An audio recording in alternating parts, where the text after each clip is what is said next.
Sige. Okay. Sige, ano yan? Ano uli yun, Pastor Marn? Yung ano sir, yung na-experience ko po yung ah, pumunta kami isang beses po sa probinsya po sa Palawan. Hmm. At siyempre may iba doon nagsasalita ng Tagalog, yung iba doon ay Ilonggo. Pero nakakaintindi naman ako sir. Kaso minsan talaga may mga terms na may banggit sila na malalim na hindi ko ba ma-translate. Kaya ang ending, titignan mo na lang sila. Pero sila nagsasalita pa rin ng yung sa language nila. Tapos ang Oo. ending doon, parang pagkakaintindi ko na lang noon base sa ano ko, pag-iintindi ko. Siguro sinabi ng lalaki, ang hina naman ng kokote nito.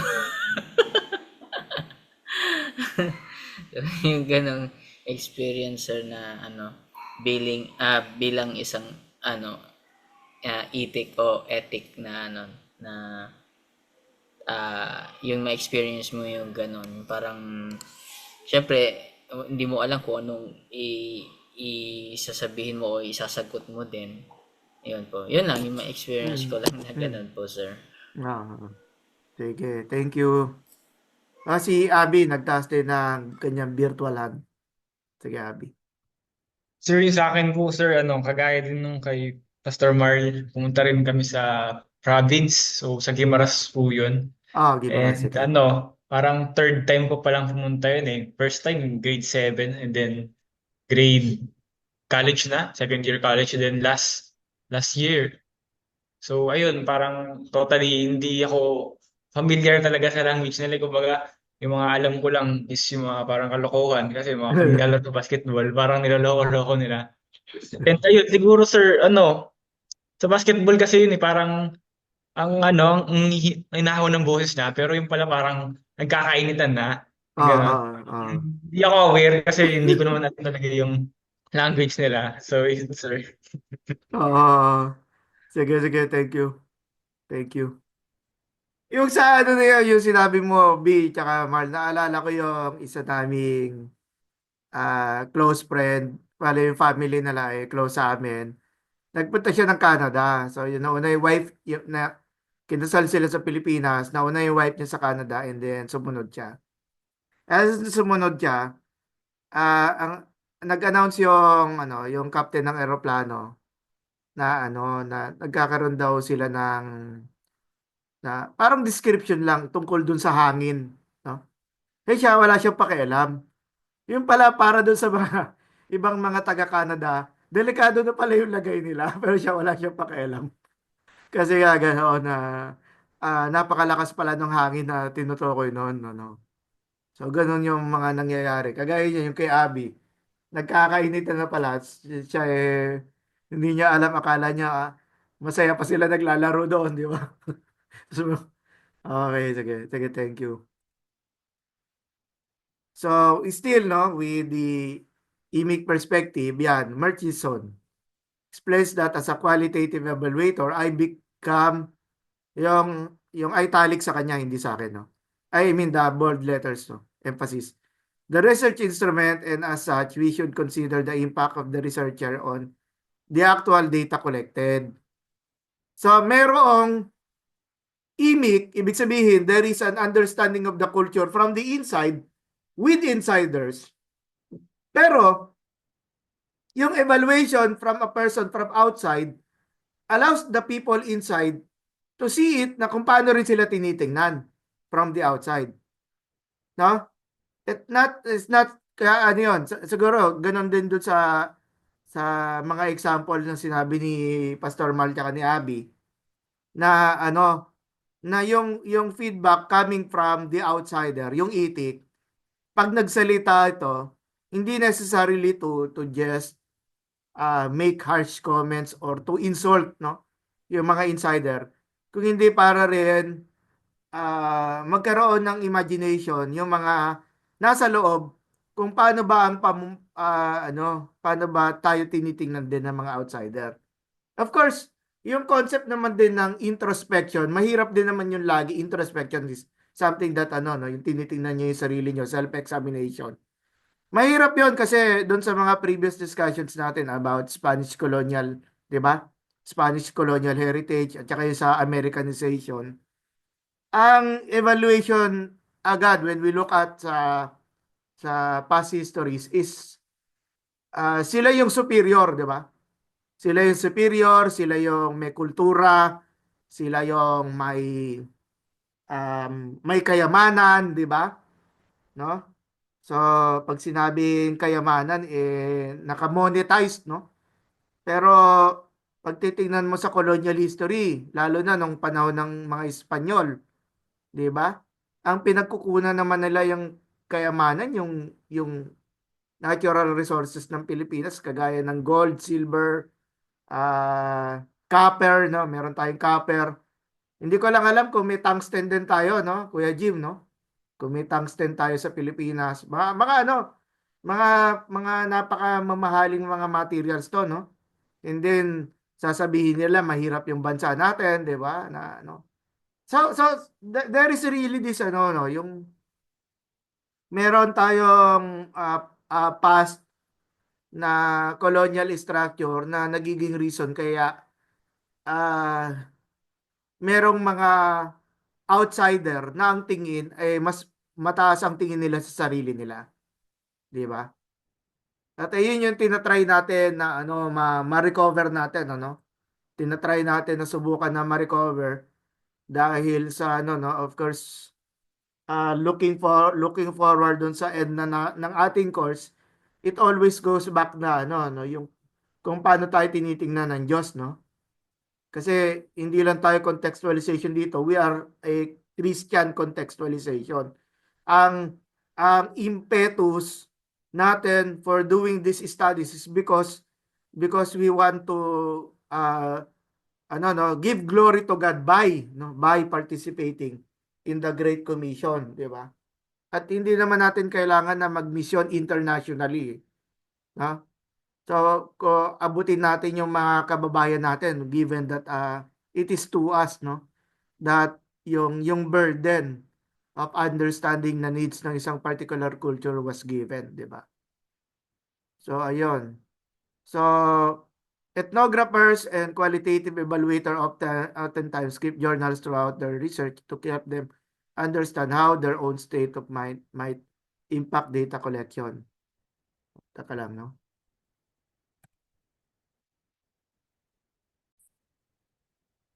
Okay, and then, ayun, yung qualitative research and evaluation, di ba? We find ways to mitigate our own biases. So, we are outsiders sa isang particular community ethic na meron tayong mga biases na sinasabi natin, sa lugar namin, mas maganda ito, di ba? Mas maganda. At nagko-compare tayo. At minsan, ito rin, siguro, this is also comes as a warning. Ito ay natutunan ko sa ate ko, no? Na, nasa, ano, dati ko siyang kasama sa ministry sa Thailand. At ang sinasabi niya, maging maingat ako, no? Yung laging sasabihin, sa amin sa Pilipinas, yung ganong phrase, no? Sa amin sa Pilipinas, ganito kami. Full-time missionary si ate, winawarningan niya ako. Sabi niya, ano, wag mong tingnan or itatry mong to avoid yung term na na bilang outsider ka, you think na mas maganda yung uri ng Kristyanismo sa Pilipinas kaysa sa Thailand. So, ayun, and I take that I took that to heart lalo na nandun ako, no. At one thing siguro na maipasa ko sa inyo na in a way meron kasi tayong ganoong tendencies, no. Some of those tendencies hindi naman to brag, no. Hindi naman yung pagmamayabang. Kung hindi gusto lang natin just honestly to make a story para mas makilala pa tayo. Pero additional lang, no. Additional or what we call extra care lang, no, when we divulge comparisons and experiences from the outside, no, from the outside. At bakit ka mo sasabihin, sir, ano bang masama doon? Kasi nakita na natin ito sa colonialism, okay? Nakita na natin to na sa colonialism, sa mga sulat ni Rizal kung paano tinitingnan tayo ng mga Espanyol, no? Na bilang mabababang uri at helpless tayo, kailangan na kailangan natin sila para magkaroon tayo ng kultura. Ano talaga eh, di ba?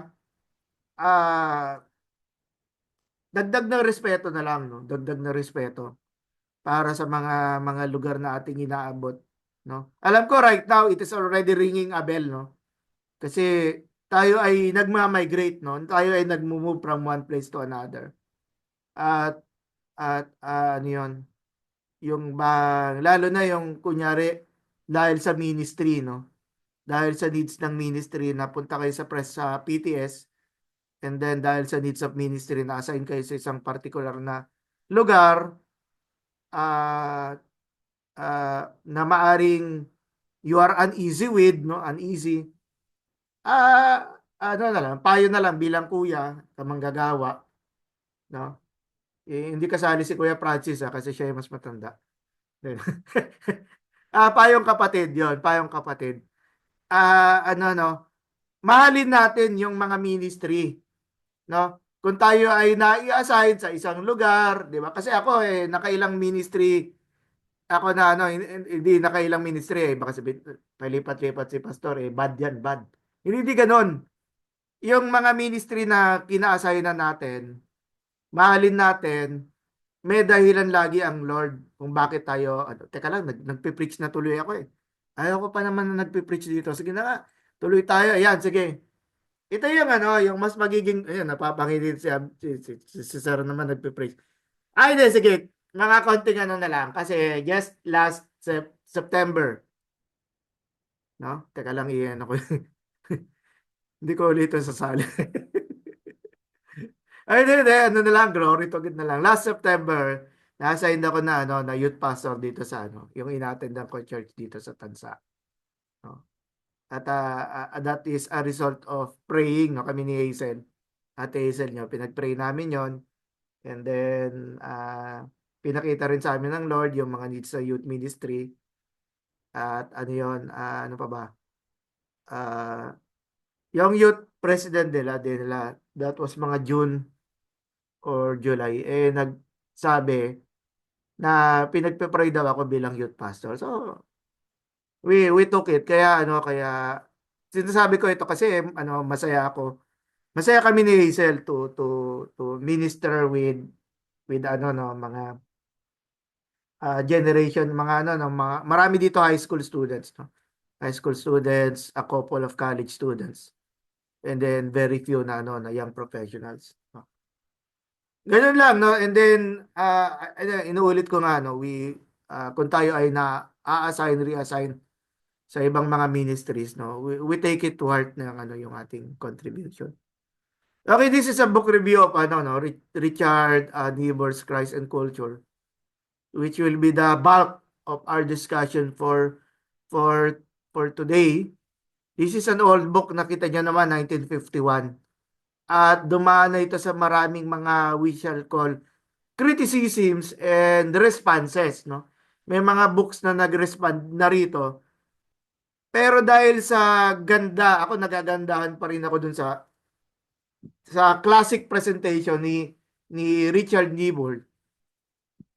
Ay i-discuss natin ito for today. Sorry. So contextualization has been a major concern for 2/3 world churches for the past 3 decades. 2/3 referring to sa 1/3 kasi they call themselves as the first world countries, no? Pero sige, patatawarin natin sila, no? Patatawarin natin. Okay lang yon. The Willow Bank Consultation on Gospel and Culture held in Bermuda in 1978 acknowledged that human beings are creatures of their culture and that everything we think, say, and do is conditioned by culture.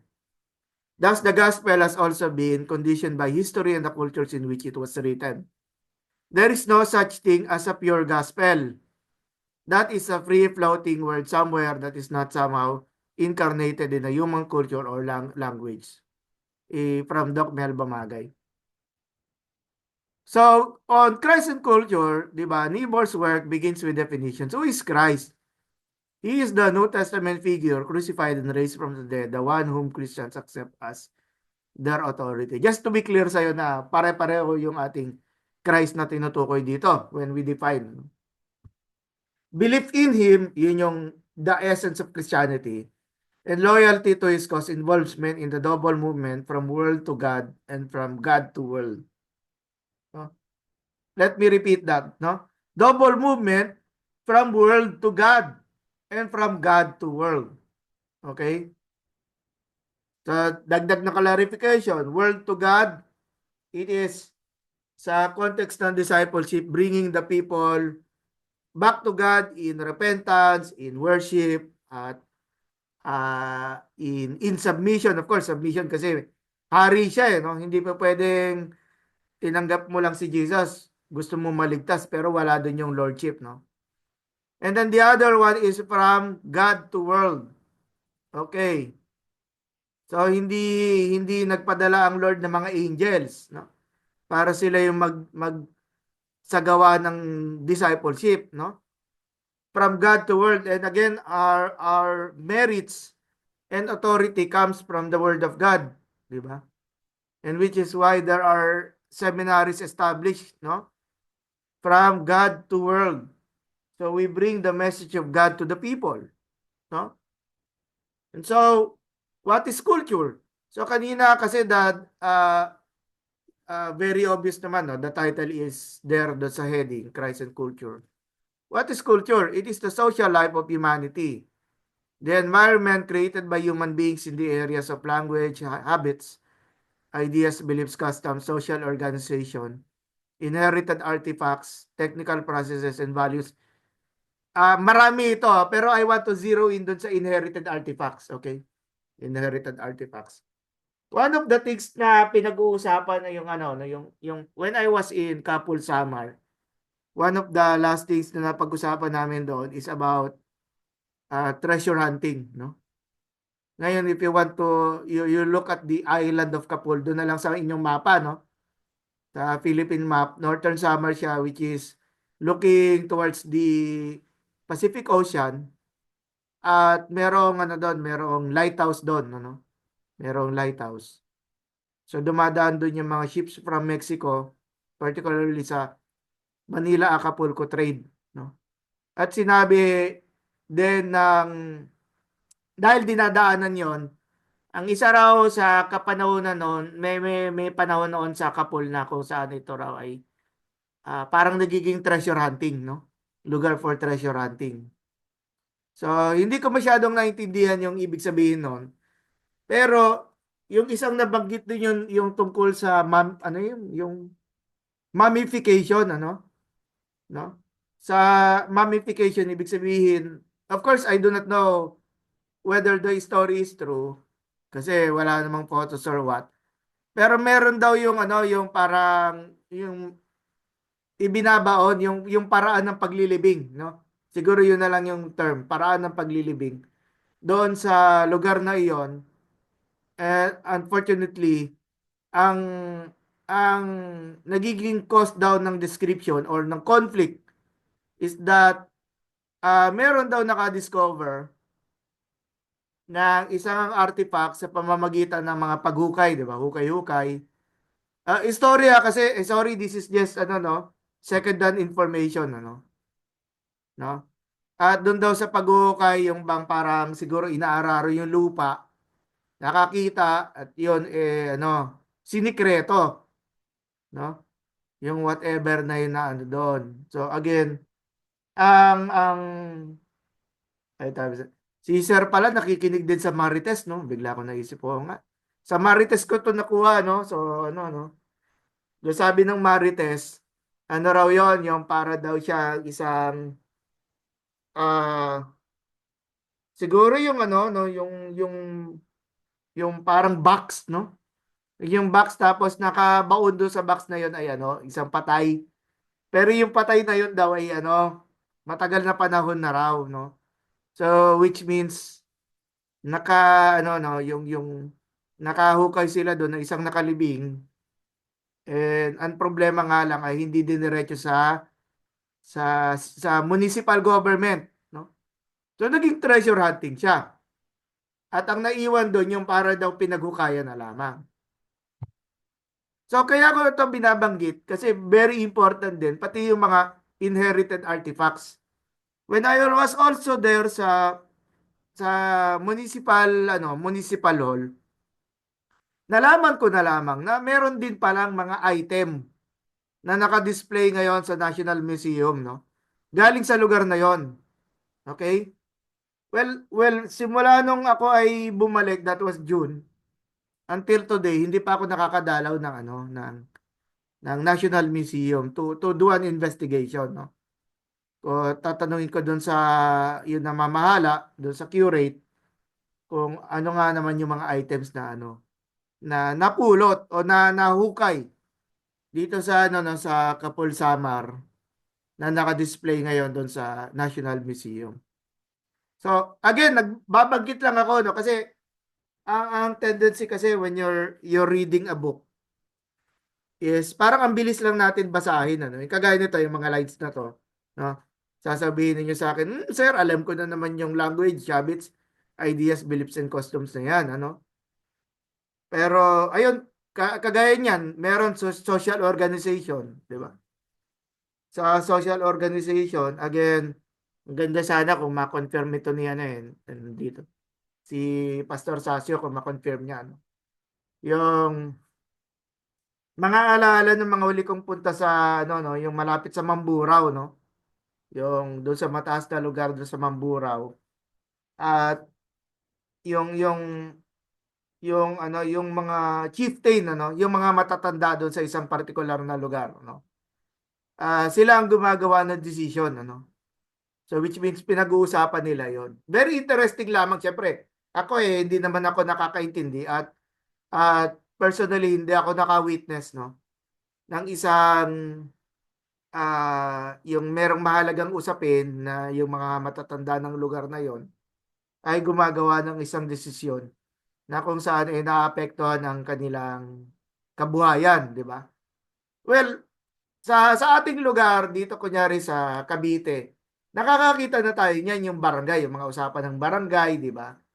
Meron akong kaklase din nung high school, kagawad barangay din siya, di ba? So, yung kung paano ang isang council para sa kapakanan ng So, yan ay pumapasok doon sa social organization. Pero siguro kailangan ko na i-push forward yung yung review ng book na to, no? Unless there are interactions, no? Kung meron kayo mga interactions dyan, of course we are always willing to listen, ano?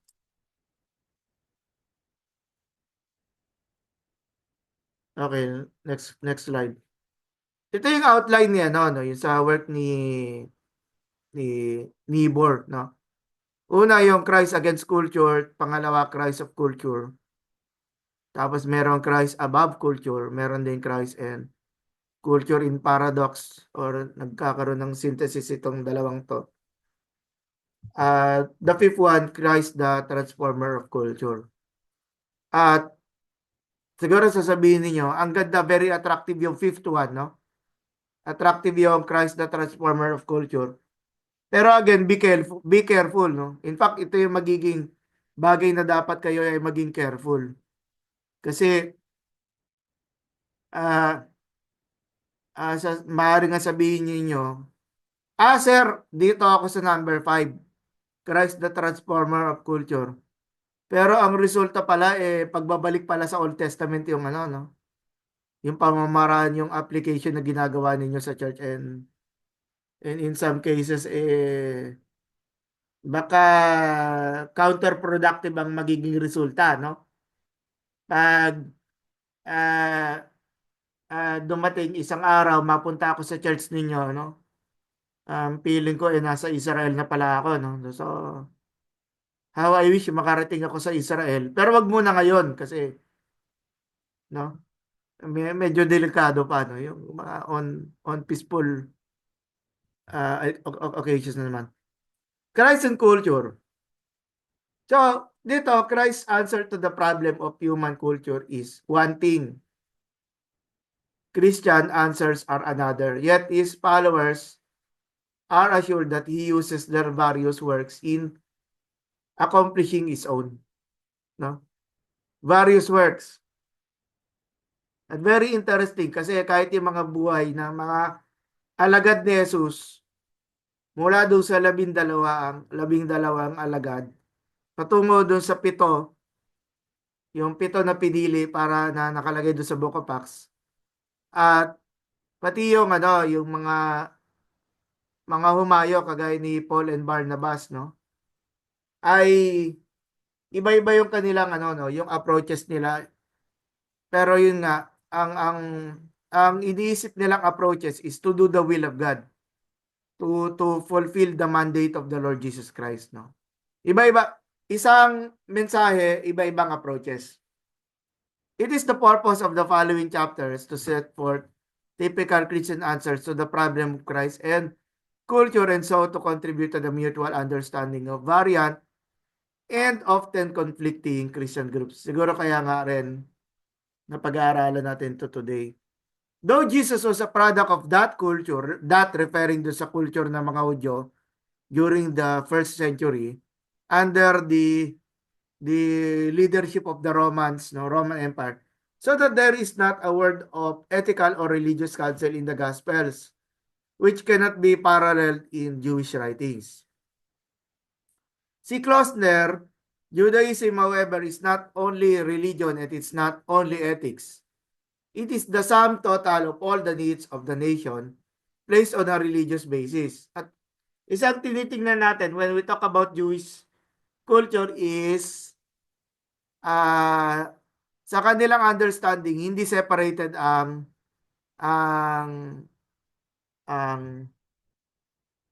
ano tawag mo dito? Church and politics, no?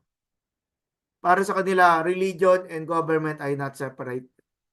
Judaism is a national life, a life which the national religion and human ethical principles embrace without engulfing. Jesus came and thrust aside all the requirements of the national life. Diba?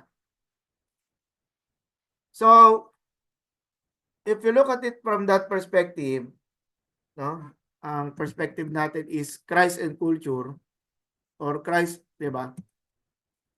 Instead of manifesting interest in labor, in economic and political achievement, he recommends the inactious, toilless life exemplified by birds and lilies. He, referring to Jesus, no? When we're talking about the understanding of the kingdom of God or the so-called kingdom of heaven, Jesus did not come to enlarge his nation's knowledge, art, and culture. No, yung kagaya ng ginawa ng mga Banyaga, no, mga Spaniards at saka yung mga Americans, no, hindi para dalhin yung kanilang form of education, but to abolish even such culture as it possessed, bound up with religion. No? And also, Jesus ignored everything concerned with material civilization. In this sense, he does not belong to civilization. This is just a observation, no? This is not absolute. This is an observation. Not only Jews, but also Greek. Kuya Jim, we move to the next slide, no?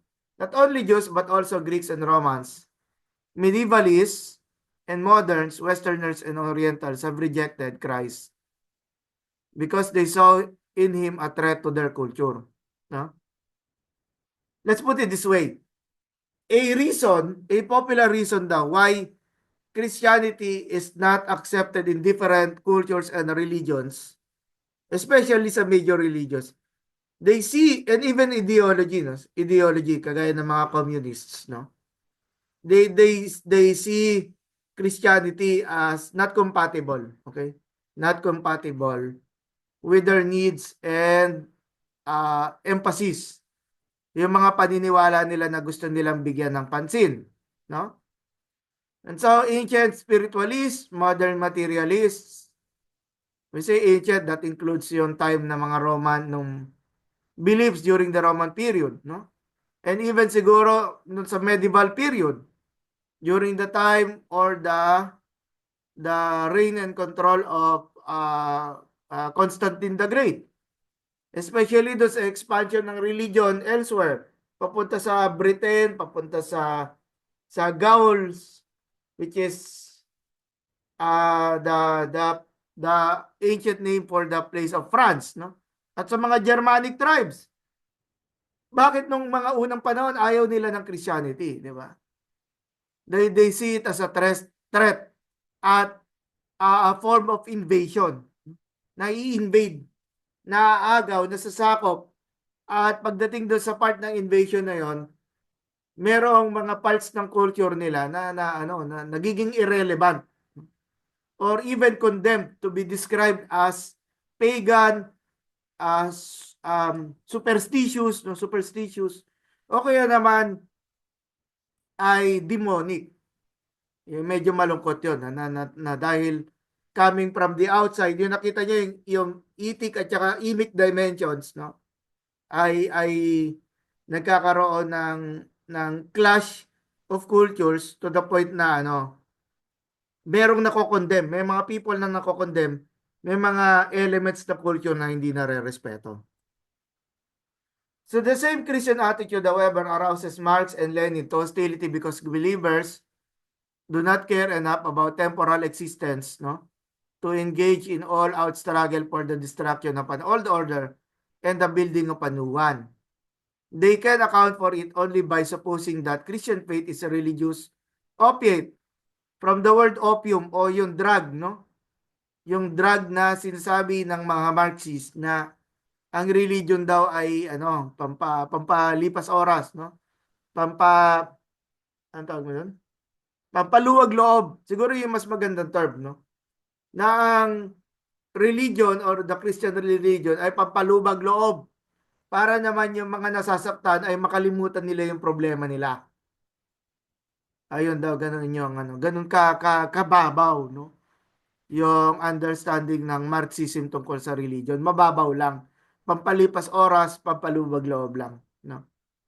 Kaya naman malaking challenge ito. We pursue. Sabi nila, we should be aware that there is no life beyond culture. Marxists believing that men make history, regard trust in the grace of God as sleeping pill as potent as the hope of heaven. No?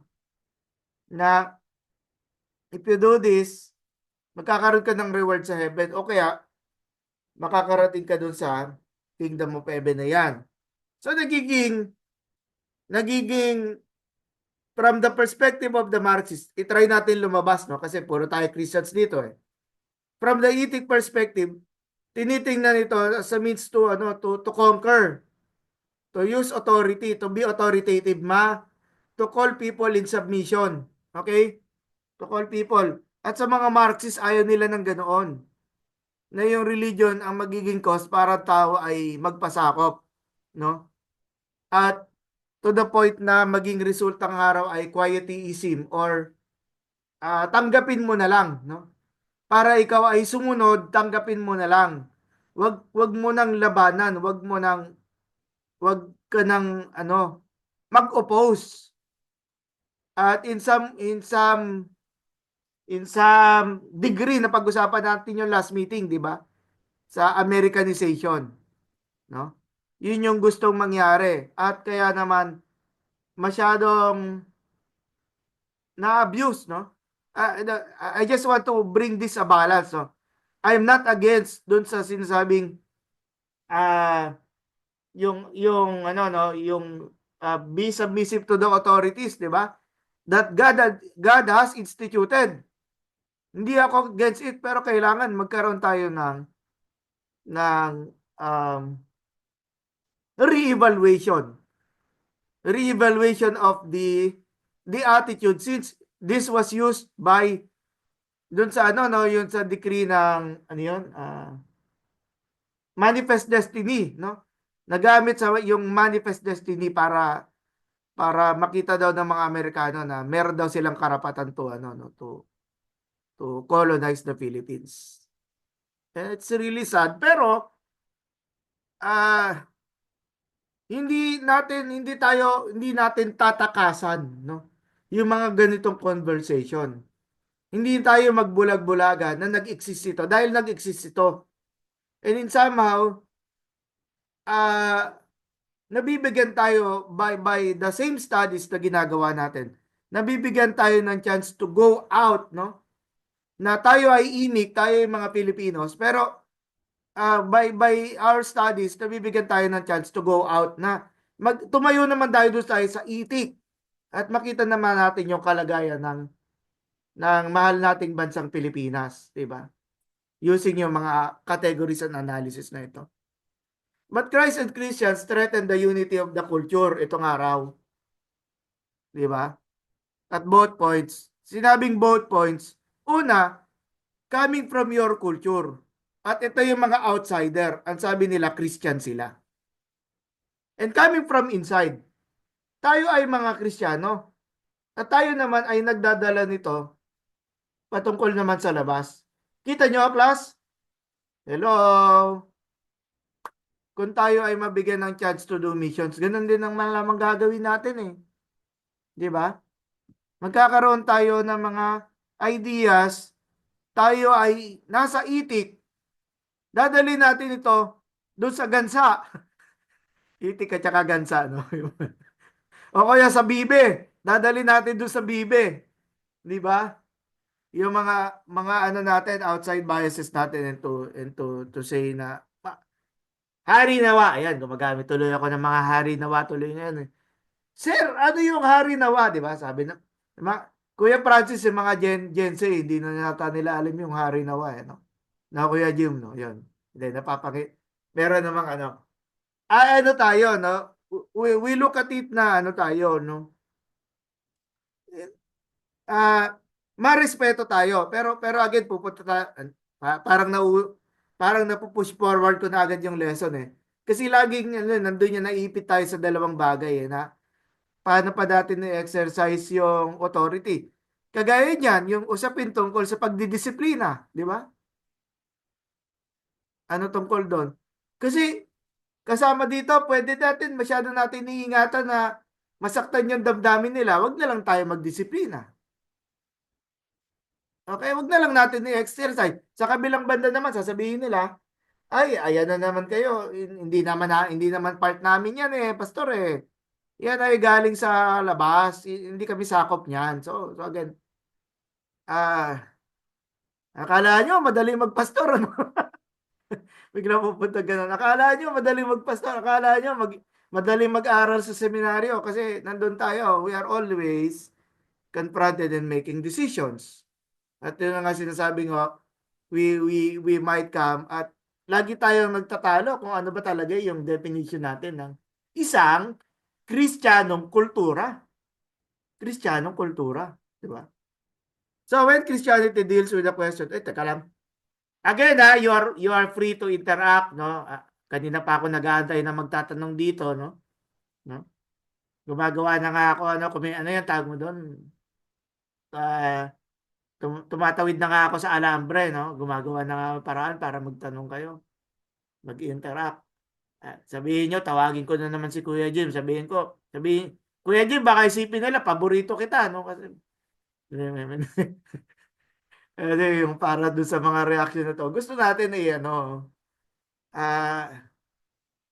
kaya nga ano yung all the more na ano na ako rin bilang teacher nyo natututunan ko rin yung ano yung takbo ng lesson sige. Yan, when Christianity deals with the question of reason and revelation, di ba? What is ultimately in question is the relation of the revelation in Christ to the reason which prevails in culture. Again, di ba? Question of reason and revelation.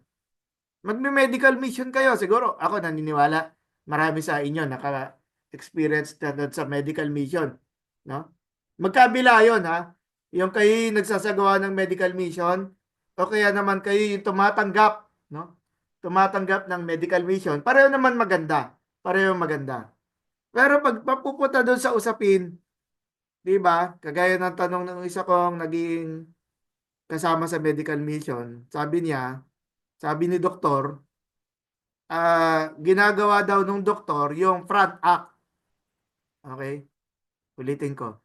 Ginagawa daw ng doktor yung front act. Anong ibig niya sabihin doon? Yung medical mission ay isang front act.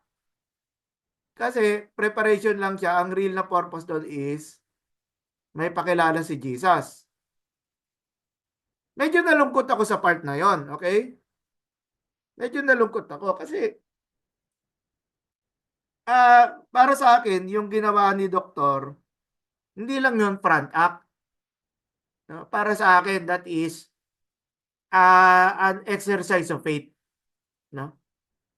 Means of exercising yung faith niya dahil siya ay doktor, gusto niya na mapabuti yung kalagayan ng mga tao using yung kanyang mga kaalaman sa medisina. No?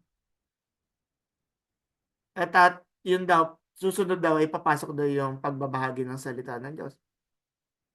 Pero again, no, nag-aantay pa rin ako ng reaction sa inyo. Wala pa rin nagre-react. Ayun! Marl, sige, napilitan na si Marl. Sige, thank you, Marl.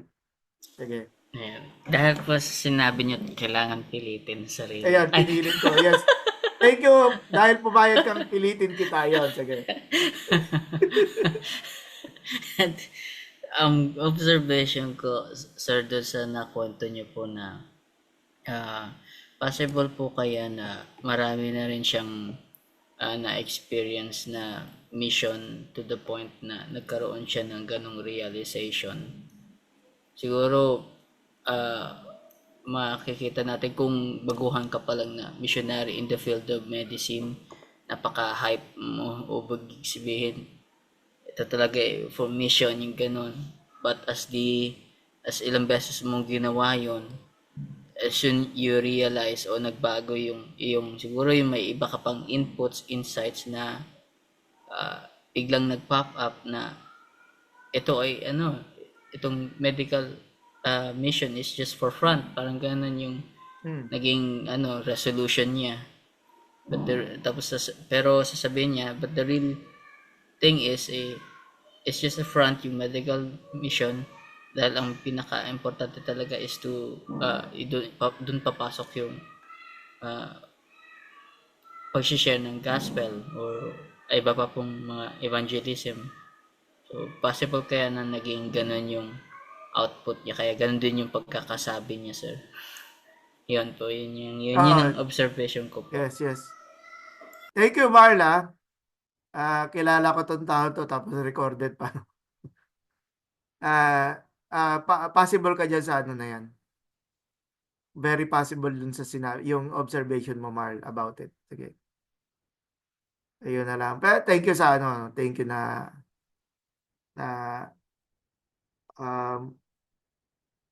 mataas ang respeto, no? Diba? Yun naman yung gusto ko naman mataas ang respeto ko sa mga medical practitioner, no? Pero kung front up lang,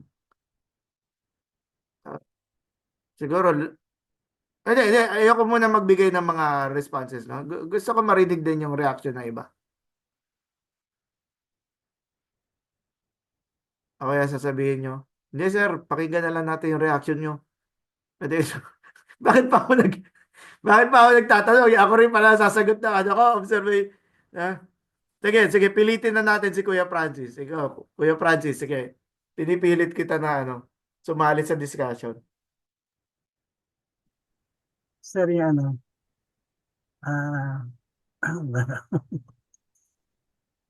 yung may mga naging mission kasi, mga medical mission, kumbaga sa yung tinatawag na front up,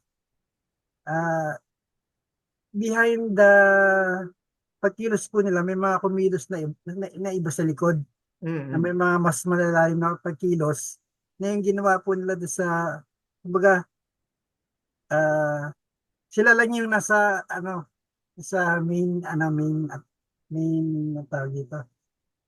Kumbaga sa labanan, nasa sila yung nasa unahan. Kasi sila yung umaakit. Pero, behind dun sa event na yon, marami pong mga kumilos para mag-materialize lamang po yung event na yon. Parang gano'n yung pagkakaunawa ko, sir. Oo, sige. Thank you. Thank you, Pastor, Francis. Ito, nag-message si Marl sa sir, pinipilit ko din pong sumagot si JP. Yun. Tingnan natin kung magpapapilit siya, ano.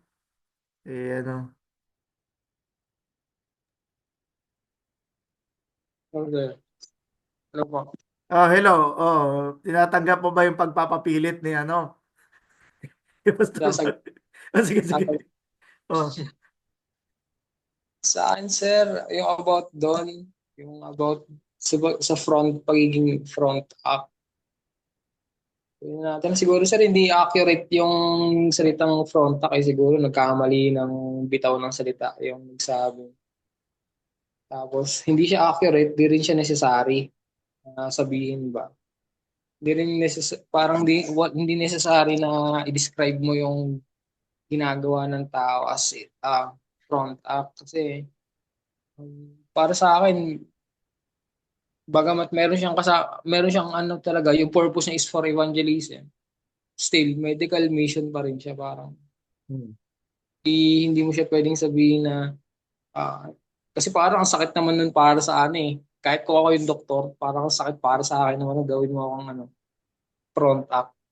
Lalo kung ano pa, kung hindi ko pa alam na ano pala, front up lang pala ako, yung pala may ibang purpose yung ano. Hmm.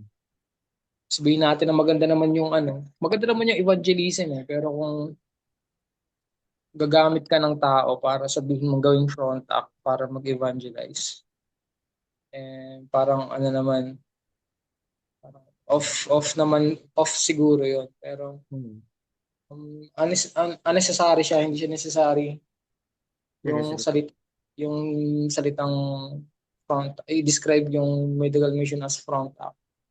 Siguro nagkaroon lang ng ano, ginamit lang yung opportunity makapag-evangelize kasi nga alam naman natin na sa medical mission maraming tao and siguro best time din yun para mag-evangelize. So siguro Hmm. ganun yung iniisip nila na sa medical mission, dudumugin ng tao, then after nun, dami ng tao sa mag-evangelize. So um, hindi siya front up. Kasi sa front up, di ba sir, pag sa concert, ang dadayuhin mo naman, hindi naman yung front act eh. Dadayuhin mo doon yung main event eh. Yung front act, di ba sila yung mga list na artist eh, yung mga hindi masyadong kilala. So, Uh, hindi mo dadayuhin yung isang concert para sa front. Kung yung medical mission yung front act, hindi mo siya dadayuhin para sa medical mission. Dadayuhin mo siya sa ibang purpose. Pero ang main event nun is yung medical mission talaga. But gagamitin mo lang yung medical mission para yung maibahagi mo yung salita ng yun, sir. Sige, sige. Thank you. Thank you. Pumayag ka na ano, no? Pilitin ka ni ano, ni Maldo. Ano, minsan lang to. Hindi, bakit ba natin, sir, bakit ka ba gumagamit ng word na pinilit? No? Hindi kasi tayo, di ba, yung concept natin na colonize tayo. Merong isa, gagamitin niya yung authority niya para pilitin yung isa, di ba? So coercion yon. Kahit labag na sa kalooban niya, di ba? Tatanggapin niya na lang kasi pinipilit siya. So, yan. So, dito sa class na to, inaalaw natin yon. Inaalaw natin na pinipilit natin na isa't isa. Filipino Okay. culture, mahilig magpapilit eh. Sige. Ano lang, no? Sorry na segue yung ano no, yung lesson ko dito napunta dun sa ano sa medical mission. Ako binabanggit ko lamang kasi when you look at the Bible, si Jesus, 'di ba? Yung tao na makakita siya ng need, yung may sakit ba, yung may sakit. Yung tao makita niya na meron siyang need tapos si Jesus ang makaka-solve ng problem niya, 'di ba? Gawa rin niya ng Diyos doon sa tao eh. 'Di ba? Ang Diyos kumikilos din doon sa tao na makita niya na lalapit kaya ako kay Jesus, no? Kunyari siyempre sa medical mission, hindi naman pwede yung pastor ang magreseta sila ng gamot, di ba? Ang kailangan dito yung may kakayanan, yung may expertise, di ba? So, doon na nagiging malaking blessing sa atin yung mga medical practitioner, di ba? Kasi sila yung nakakaalam, tayo hindi tayo. Baka mademanda pa tayo niyan, di ba? Tayo nagmamarunong sa isang area na hindi naman natin kabahaging ganito. Although ayun, let's siguro yung kagaya ng ginamit ni Pas JP about the example sa concert, no? na ang gusto natin makita doon, yung kabuuan ng ano, nung, nung, nung kabuuan ng isang bagay, no? So, ano, siguro nagtataka kayo, sir, ano bang kinalaman ng sinasabi mo dito sa lesson dito sa slide na tinitingnan natin, di ba? Gusto ko kasing i-highlight sa inyo yung tama ng question of reason at saka revelation, di ba?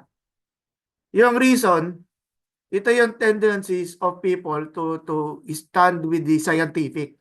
Okay? With what is proven by science, ito yung nakaugalian dito sa culture, what is accepted norm sa isang particular na lugar, kunyari kanila Jansen o kanila sa Sasio o kaya sa atin, o kaya kagaya nung sinabi kanina na halimbawa na punta sa Palawan, di ba? So doon, pero meron din yung revelation. It is yung the working of God, yung marami yan mga theologies, mga terms na ginagamit natin na nakakaapekto sa paano natin pinapakilala si Jesus, di ba? So, yun yung maliit na paraan ka. At laging nagbabangga itong dalawang ito. Pero, bibigyan ko pa kayo ng additional na warning. No? Additional na warning na wag naman puro revelation lang. Okay? When we're dealing with culture, wag naman puro revelation lang. Nasasabihin natin ay tayo ay nagre-represent ng isang pinapakilala natin si Jesus, pero nakabase lang tayo sa puro revelation na de-dehumanize naman tayo. Nawawala naman yung aspect ng common sense, di ba? At siguro pag nababanggit natin na puro revelation lang, yun yung nagre-resulta sa sa mga panatiko, no? Yung nagkakaroon ng mga panatiko, mga ano, no, yung mga kulto na nakapokus lamang sa no, sa mga interpretation na hindi na ano lang, no, na very exclusive lang yung dating, di ba? Kaya yun naman yung kabilang warning. Pag puro ka naman about reason, di ba? About scientific, to the point na parang wala ka nang tatanggapin. Kasi everything sa iyo is to see is to believe eh. Everything should be proven, everything should have evidence, no? So, puro ka naman reject ng reject to the point na ano na, parang hindi ka naman na dehumanize, ma-de-spiritualize ka naman, na parang yung espiritu mo ay para tayo ay naisilang at nabuhay lamang para sa mundong ito. So, wala na tayo tinutong, di ba? Wala na tayong blessed hope na tinitingnan in the future. Okay? Sige, ibalik ko yung aking presentation. Okay, so Jesus is Lord. Di ba? So Jesus what Christ by being what he was, by suffering, he did. By being defeated in crucifixion and by returning victoriously from death, which is the resurrection, makes evident the being and nature of God, exercises the claim of God on human faith, and thus raises to a new life the men and the women he encounters. For the Jesus Christ of the New Testament is in our actual history, in history as we remember and live it, as it shapes our present faith and action. Na meron tayo ang mga decision making natin since we became Christian, belonging to one particular culture, we call it imik, naapektuhan siya ng isang bagay na hindi naman, or we borrow a term, foreign doon sa paniniwala ng isang particular locality. Diba? Yun yung ang tawag natin doon, evangelization, kasi foreign yun. And this Jesus Christ is a definite person, one, the same, whether he appears as a man of flesh and blood or as risen Lord. Okay? So Jesus Christ is the model of righteous and perfect humanity para sa lahat ng kultura. Okay? Hindi siya exclusively para lang sa believers of Judaism. So the founder of the church is the same Christ who gives the new law.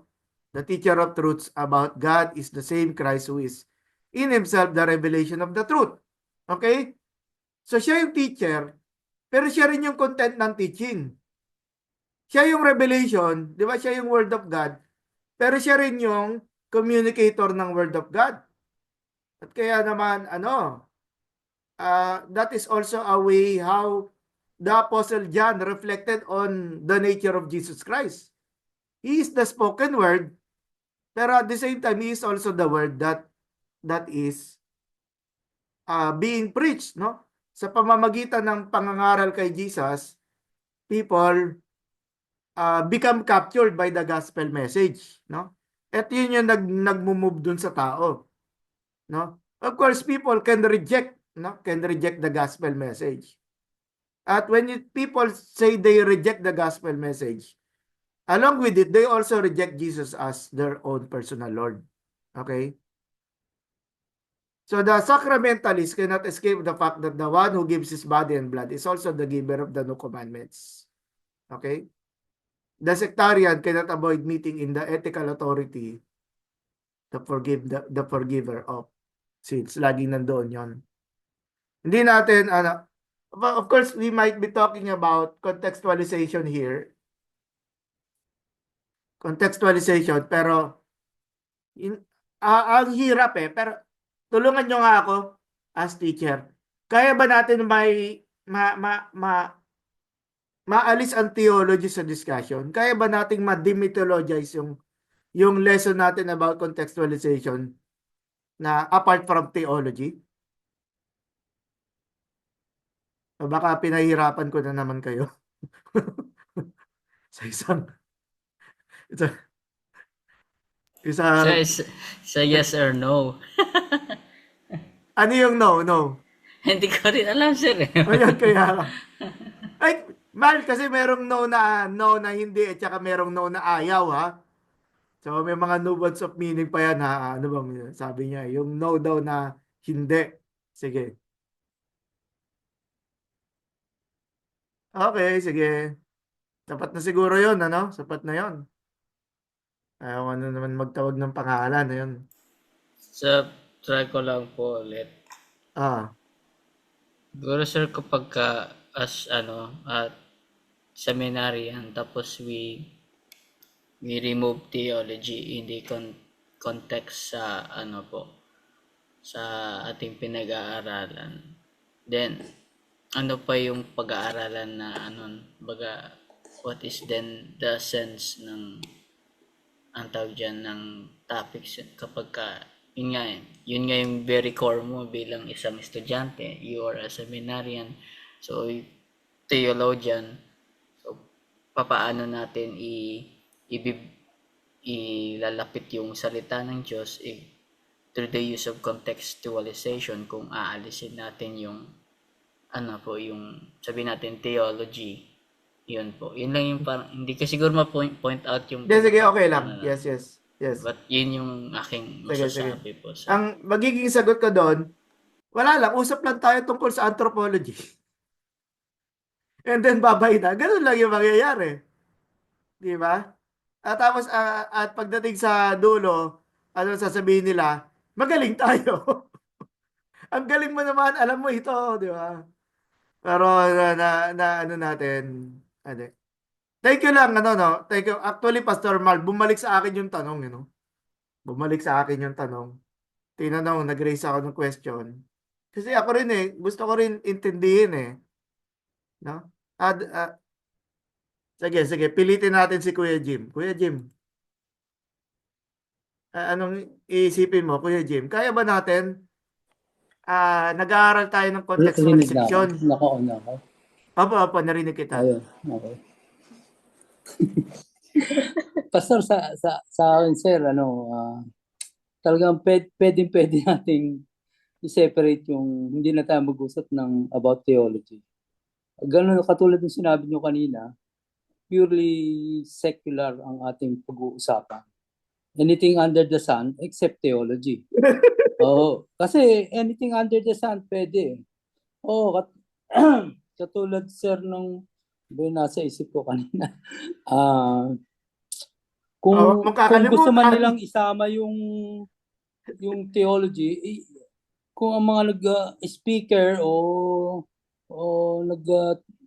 mga preacher na pwede nga yung social gospel hindi siya theology kasi I think na hindi naman para siyang outsider sa sabi nga futile na magsalita ka ng tungkol kay Jesus pero hindi naman sa Diyos. Hindi siya hindi siya magiging theology, magiging yung sabi nga nyo, mag-uusap tayo about anthropology, Anthropology. behavior ng tao. Ayun ang mangyayari lagi sa kaya sa contextualization pwede hindi mag-usap. Pwede mong i-contextualize ang kultura but not theology. Oo, kultura, tradisyon, gano'n. Pero apart from it, walang pinag-uusapang supreme being. Puro human becoming lahat. Yes. Ang nagiging usapan ng Puro laging to improve society. Oo, gano'n nga. Development ng anthropos. Oo nga, yes. Ganyan lang, sir. Kaya, ayun ang ko. Yes, thank you. Ayan, si Pero Kuya meron Francis. akong comment din dun sa sige. yung pinag-aanohan natin kanina. Yung sa medical mission? Sir, yung medical Sa Pratak? mission. Sir, doon sa medical mission, ako siyempre sa aking past na Christian life, ako na-involved sa mga medical mission. Pero hindi naman pwede natin pag-usapan na mission ng medical mission lang. Pwede tayong yung mga relief operation o relief missions na pwedeng at the same sense ay pareho sila. Para hindi siya frontline lang yung ating pinag-ano. Kasi yung puso mo, sir, ay sa akin. Kaya ko ginagawa yon. Nandun sa akin yung isip na natututunan mo sa ating gospel. Katulad ng comparing kay Jesus Christ o sa iba pang mga disciples niya, yung ministry of charity. O laging ganun. Sa Book of Acts, makita mo yung ministry of charity ng mga apostles. Pag bibigay-bigay, paghati-hati ng mga kakanin, ng shelter, ng food, ganun. Ganun din siguro yung na at the same time, sir, ang si-share mo ng gospel ay ayun yung pinaka-prioridad. Ang mangyayari, sir, doon sa nagsalitang medical doctor na sabi yung ito'y front laang, ay ang tingin natin yung ating ganun, maging outsider, insider tayo. Siya yung outsider. Dahil in the first place, hindi siya ginamit lang ng ewan ko the word, sir, yung word na kung tayo may medical mission, ginamit lang natin yung medical expertise ng doktor.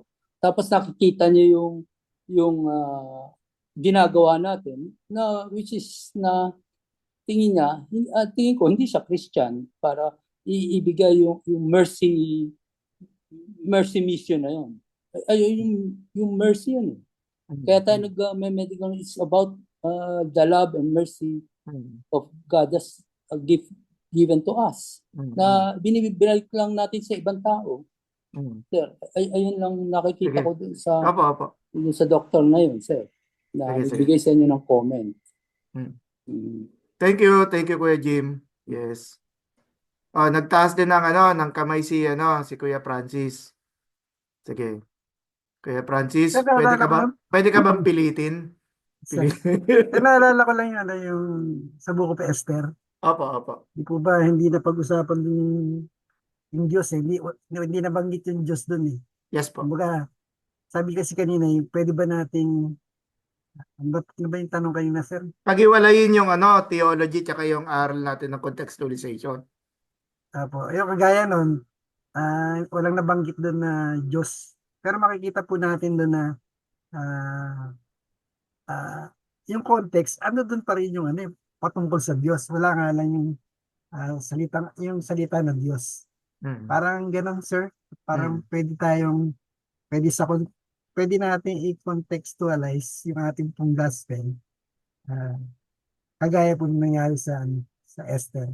Mm. Mm. So, yun po, Sige. sir. Oo nga, yeah, ano, tag mo doon, witty. Witty yung comment na yun ng ng Kuya Francis. Sige, thank you. Sige. Okay. So, I hope nakakaano, no? Ang tawag mo rito, nagiging reasonable naman yung ating no, yung flow ng discussion natin, ano. Sige. Para madagdagan yung ating reason, mag-break muna tayo. Sige, break muna tayo. Tapos babalikan natin itong lesson na to dahil so now this part we will talk about culture, or yes, we'll still with Richard Niebuhr's discussion on his um, analysis about Christ and culture. For some theologians of them, culture is essentially godless in the purely secular sense, as having neither positive nor negative relation to the God of Jesus Christ. For others, it is godless in the negative sense as being anti-God or idolatrous. For others, it seems solidly based on a natural, rational knowledge of God or His law. Yung kung saan tayo nag-end kanina, no? Na tinitingnan natin that, ano ba, should we only talk about culture and anthropology and divorce it from the studies of theology? And of course, alongside with it, revelation and the knowledge of God and Jesus Christ. So, that is a big challenge. Some theologians, like some anthropologists, do indeed think of Christian faith as integrally related to Western culture. So on this matter, especially sa uh, religions within the majority world, they think yung majority world that includes yung religions, no? Within the majority world that includes Islam, Buddhism, Hinduism, to name a few, no? So they think na Christianity is exclusively Western religion being exported, no? Of course, on the background of it is the colonial history, not only about the Philippines but also in the yung many states within the ASEAN countries, and to say of course even Japan, the uh, big nations such as Japan, South Korea, South and North Korea, and even China, no? So Ernest Trells believes that Christianity and Western culture are so inextricably intertwined that a Christian can say little about his faith to members of other civilizations, and the latter, in turn, cannot encounter Christ save as a member of the Western world. And I think most of you would agree, no? Na parang while we were talking about the concept of Christianity within within the spectrum of colonial experience, parang ang hirap na nga to to identify which can be considered as local or or exclusively Western. Trelch himself, however, is highly aware of the tension between Christ and Western culture, so that even for the Westerner, Jesus Christ is never merely a member of his cultural society. And that can be said since Westerners do not also see Jesus as part of their culture. Kaya naman, wait po.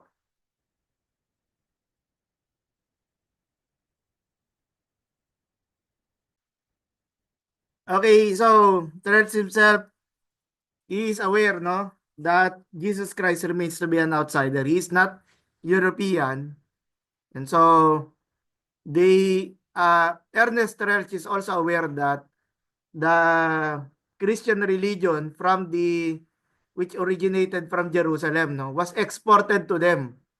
However, again, parang ang hirap na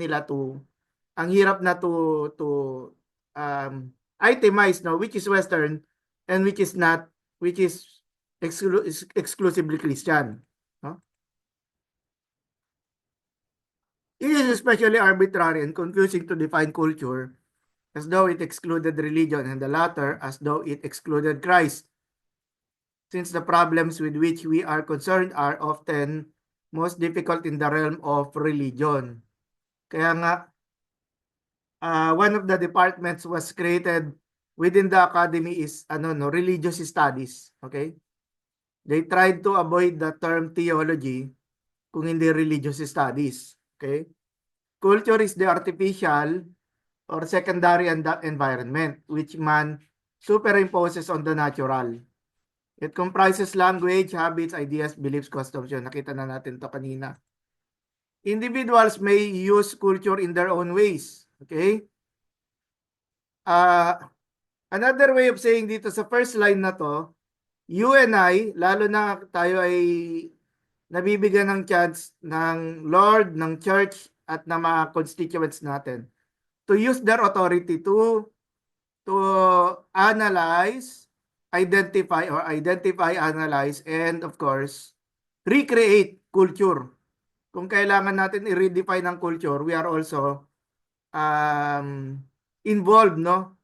Partially in this aspect, no? They may, referring those individuals, change elements in their culture, yet what they use and change is social, no? Hindi lang ito about the individual, it is something that is felt, experienced, and impacted on the lives of other people within range, no? So culture is a social heritage they receive and transmit. That is also something that we should consciously accept. Again, culture is the social heritage they receive tayo and also transmit. Kaya whenever we speak or move or highlight yung mga traditions natin, we are yung I borrow the term hugots, no? Yung hugot nito is based dun sa how we perceive reality. Whatever is purely private so that it neither derives from nor enters into social life is not a part of culture. So conversely, social life is always cultural. Culture, secondly, is human achievement. We distinguish it from nature by noting the evidences of human purposiveness and effort.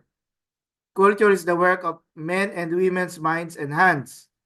It is that portion of man's heritage in any place or time which has been given as designately and laboriously by other men or people. Further, the values with which these human achievements are concerned are dominantly those of the good or for the better use and improvement of social life. No? Philosophers seem to agree that man must serve his own good. So, kagaya nito, we are doing a study about contextualization and theology alongside with it. Tinitingnan natin yung good purpose nito within ourselves. From an individual perspective and in the sense dun sa mas corporate, which is how we see ourselves within the kingdom of God.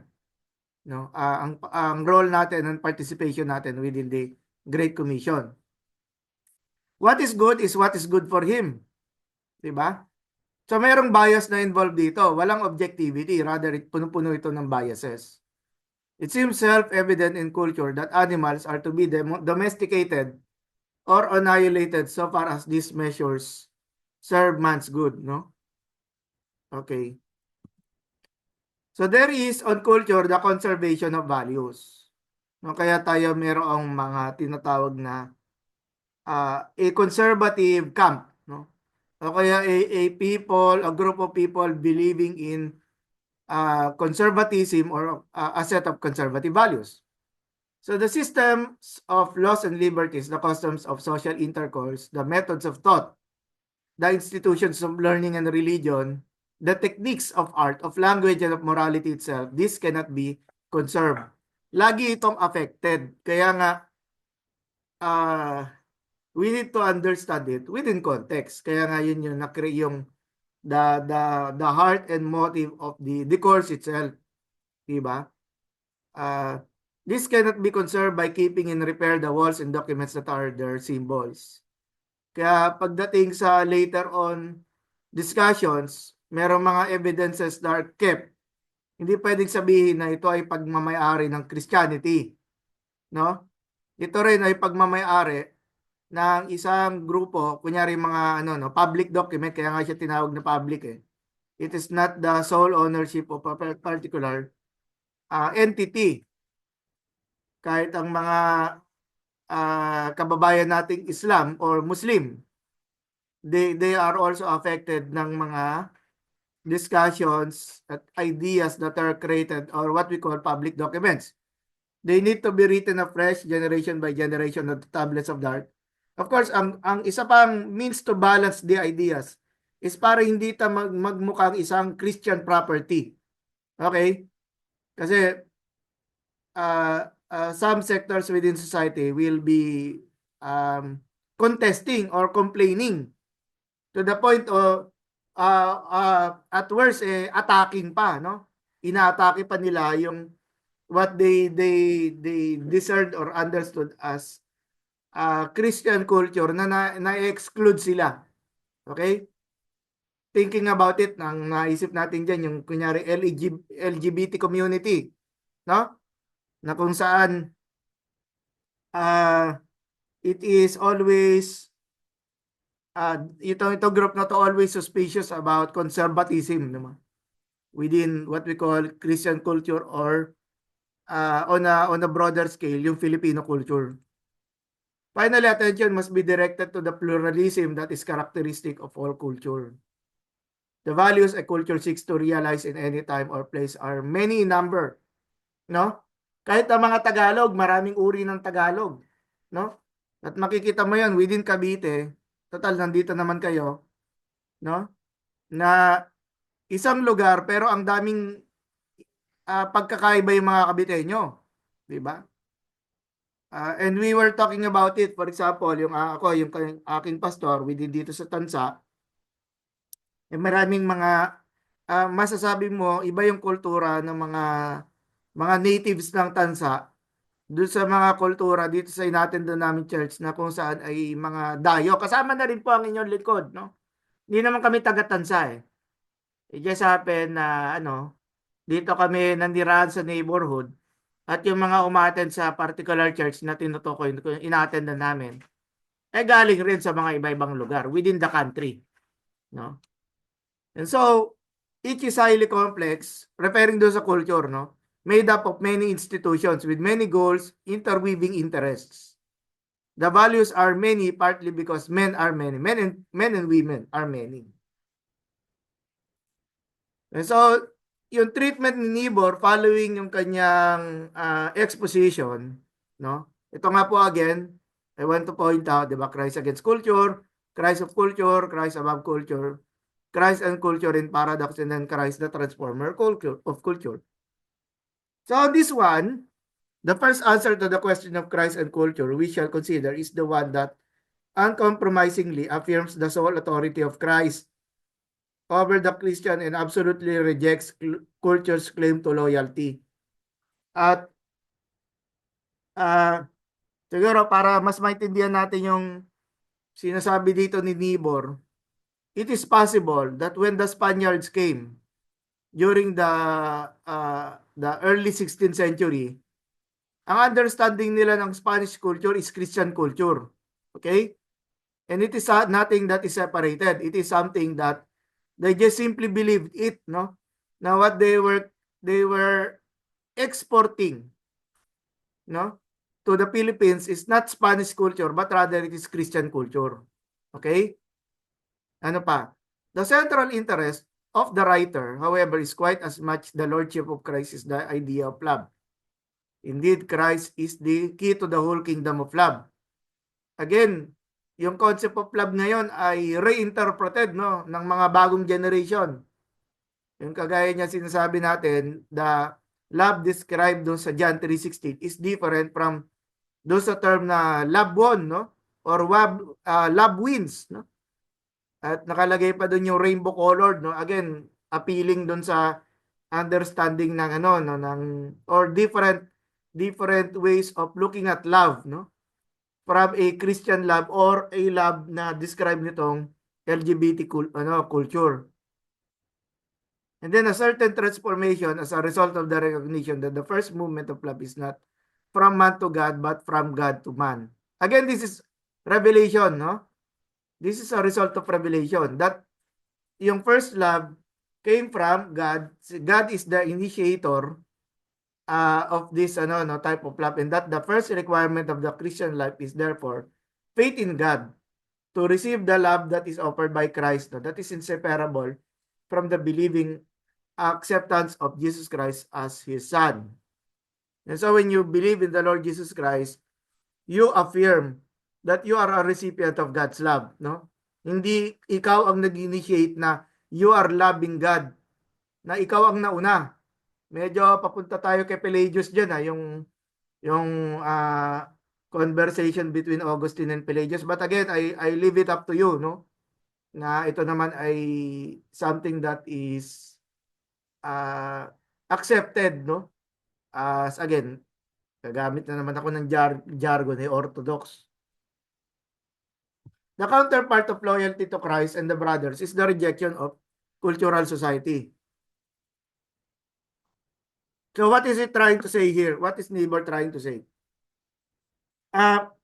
Sa understanding ng isang outsider, yung itik, isang outsider, hindi Christian, na naging Christian, he or she is being pushed from yung loyalty niya doon sa kanyang sariling kultura na pinanggalingan or yung sa sinasabing Christian culture, no? Nagkakaroon tayo ng problem dito in the sense na parang sinasabi natin, pag sinabi mong Christian culture, edi Western culture yun, o di nawala yung pagka-Pilipino natin na naman.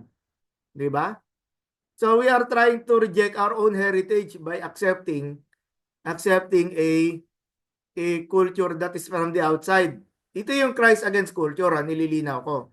Marami pa tayong segments of discussion, pero ito pa lang yun na tinitingnan at mas mahirap ito para do sa mga Kristiyanong dogmatic, no?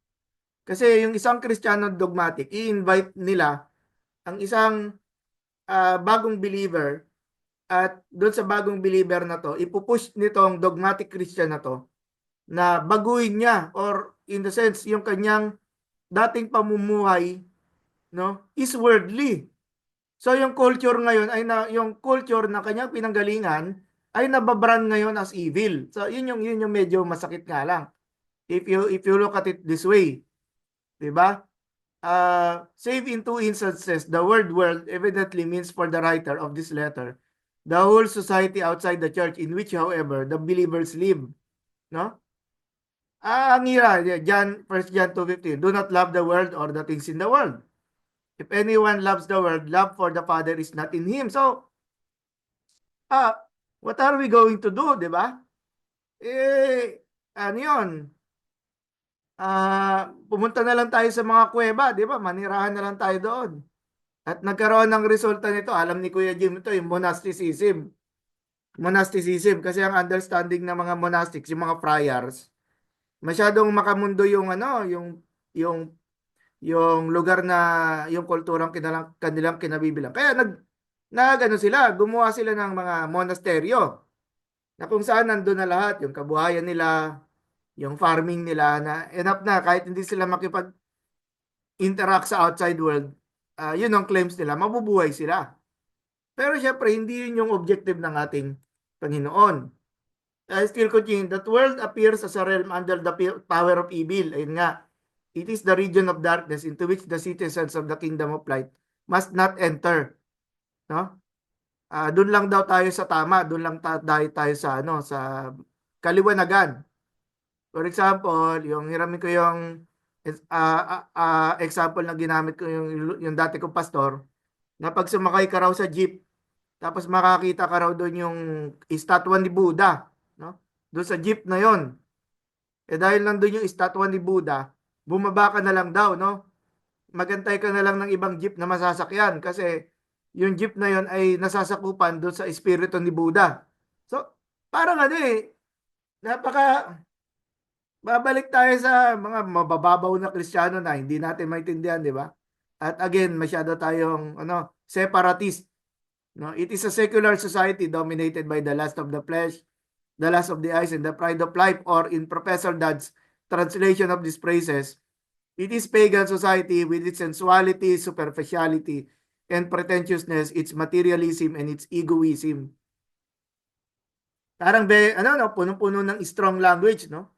Yung ginamit ni Charles Dodd tungkol do sa pag-modernize, no, ng text na to, no, in our of course actually ng mga 50s or 60s pa ito. It is a culture that is concerned with temporal and passing values, whereas Christ has words of eternal life. It is a dying as well as a murderous order, for the world passes away and the last of it. Hence, the loyalty of the believer is directed entirely toward the new order, the new society, and its Lord. Pero meron siyang ire-reject kung Christ against culture ang kanyang panghawakan. Si Von Narda summarized the beliefs of these early Christians. Our people is older than the world. No? The world was created for our sake. Para lang daw sa mga Kristiyano. The world is carried on for our sakes. Everything in the world is subject to us and must serve us. So medyo nga. At ayun nga, babalik na naman tayo do sa what we call the triumph of colonialism, no? At when we say that everything in the world, so ang Christians ang dapat magkontrol ng mundo. And that looks forward to a millennial reign. Yun yung tinitingnan ng mga post-millennials na by capturing the entire world, no, yung buong mundo ay magiging millennial reign, no, yung post-millennial. Pero that again is another discussion or an interpretation of Revelation. Fifth, everything in the world, the beginning and the course of all history is revealed to us. So dahil tayo ay Christian, hindi ito revealed sa mga hindi Kristiyano. Again, napupunta naman dito yung exclusive nature ng religion. 6, we shall take part in the judgment of the world and ourselves enjoy eternal bliss. So again, naka-focus na naman yung advantage sa atin. Though there is no statement here that the Christian is obliged to participate in the work of the social institutions to maintain or convert them, neither is there any express rejection of the state or of property of such. Medyo bibilisan ko lang, no? The way of life was the Christian way. It was expounded by the rehearsing of the commandments of the new law. And it becomes more evident when one notes that the vices are that he condemns and what the worldliness is that the Christian is required to shun. So the most vicious thing, of course, is social, pagan religion with its polytheism and idolatry, its belief in righteous sexuality, and its commercialization. Chances are, if it's Christ against culture, we try to separate ourselves from other peoples. Medyo skip ko na to, no? Dami ko pa sanang pwede sabihin dito. Well, anyway, hindi naman natin kailangan madaliin yung lecture. We can continue yung portions dito later on, no? Ayoko lang ma-miss natin yung important, yung important elements ni Niebuhr. It's trying to describe. The Christian is in constant danger of compromising his loyalty to the Lord. Si Tertullian is still with Christ against culture. Military service is to be avoided. Bakit daw? Kasi ang military daw ay punong-puno ng violence at magagawa mo raw yung mababiolate mo raw yung one of the 10 commandments which is to kill. Trade cannot be prohibited with equal rigor and there may even be some righteousness in business. So makita natin, even yung sinasabing wag kang sasama sa politika, tamang-tama, no? Kasi election period, no? Wag ang mga Kristiyano sasama sa politika dahil marumihan. So Dito pumapasok yon, yung category na yon. Christ against culture, at parang bang hopeless na tayo. Whenever we talk about politics, it is a hopeless case, no?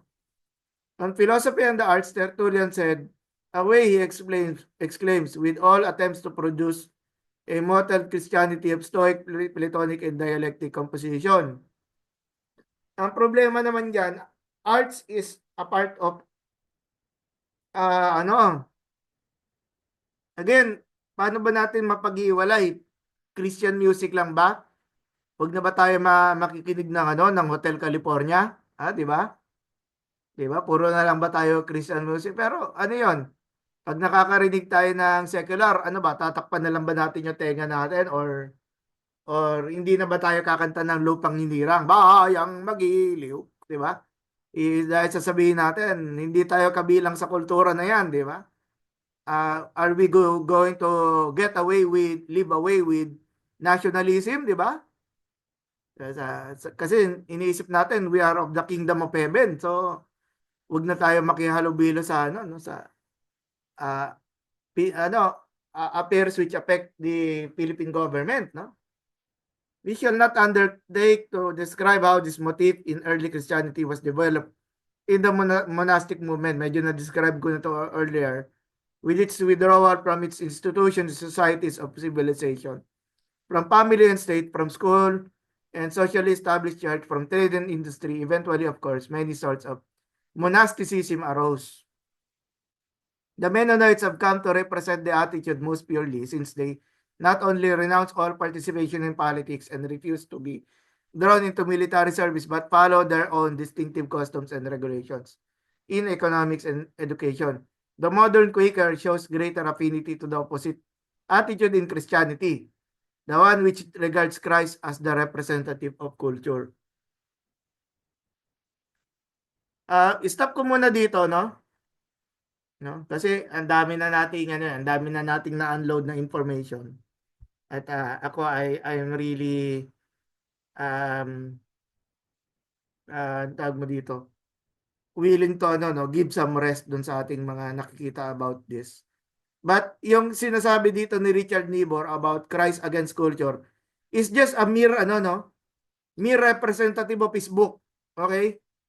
Kasi marami pa tayong mga elements dito na hindi na pag-uusapan. Kasi baka isipin nyo ang aklat ni Richard Niebuhr is just about Christ against culture, no? Yun ay opening pa lang. Opening pa lang ng kanyang analysis nang nakikita niya. And again, of course, I can say criticism about a camp which sees na ang Christianity ay punong-puno lang ng ng exclusive ideas. No? Mawawala na dito yung time natin to reflect or to see how tayo ay affected rin ng ganitong uri ng mga interpretation of society and religion, no? Sige, habang nag-iisip kayo, no, there is always this yung tendencies for different denominational organizations, no, to be, of course, saying na kami ang tama. At sabi ko nga sa inyo, wala akong nakitang tao na nagsasabing mali sila. Lahat ay tama, no? So, ano yun, yung at minsan na naman, napag-usapan na naman natin to dito, na tayo ay isang community, we are in one course, itong contextualization. Pero iba-iba yung mga pinanggalingan natin. Merong independent, merong reform, merong from a Pentecostal na tradition, at meron din na reform pero nasa Baptist. Diba? Diba, Abi, no? Tapos meron din Baptist na nasa reform. Di ba, Edwin, binili ko yung sarili ko. Alam ko ang Kuya Jim, nasa Baptist din yung background niyan na nasa reform. No? So ano ba, paano ba natin makikita dito yung tama? Paramihan ba tayo dito? So, napakababaw naman na, di ba? At ano yan, di ba? Napakababaw naman ng means natin to analyze, no, yung ano yung masasabi natin. But again, there is this always yung pinag-uusapan natin dito. There is always this temptation, no? Na parang lalo na kunyari if you are a youth minister, no? Nagmi-ministry ka sa kabataan at Naalala ko nga before, many years ago, when nung aaral ako sa PLM, Pamantasan ng Luzon, Maynila. At part ako ng ROTC doon. At sabi sa akin ng isa kong fellow, hindi ko siya officer. Kasi ano rin siya, non-commissioned officer just like me sa ROTC. Na ano, ang he was criticizing my life kasi raw Kristiyano daw ako na wala daw akong ministry. No? I was too young at saka I was still too immature, no? To understand him na may point siya. Meron siyang dahilan para sabihin yun. Pero again, yung perspective niya is parang namimilit, no? Parang bang dahil ikaw ay walang ministry, mababang uri ka na Kristiyano. You are a carnal Christian. Wala naman siya sinabi ganon. I'm just trying to say na naalala ko na parang bang pagkatapos niya sabihin yon, nag-meet kami, dalawa kaming Kristiyano na nasa, hindi, ewan ko nung time na yon kung Kristiyano nga ba talaga ako or what, no? No. O baka umaattend lang ako sa isang church. Akala ko Kristiyano na ako.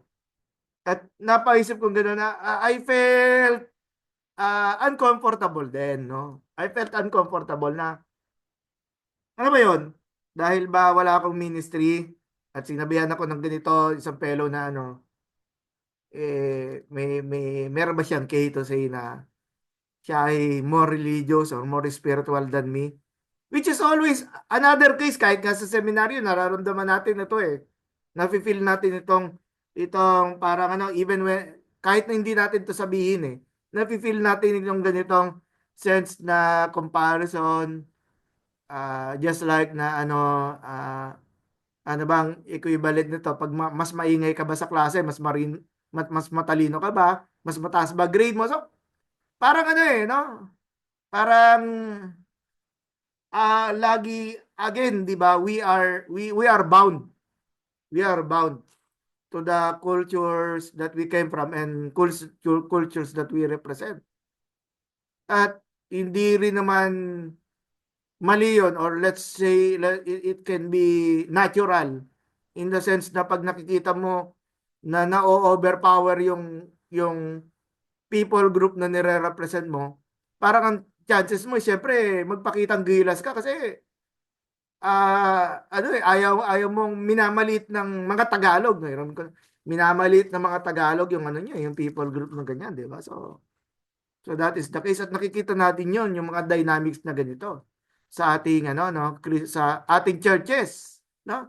At idadamay pa natin dito, one of our future lessons is yun nga yung the engagements between a mega church at saka isang ano no, isang church na around ang bilang nyo nasa 30 lang kayo, di ba?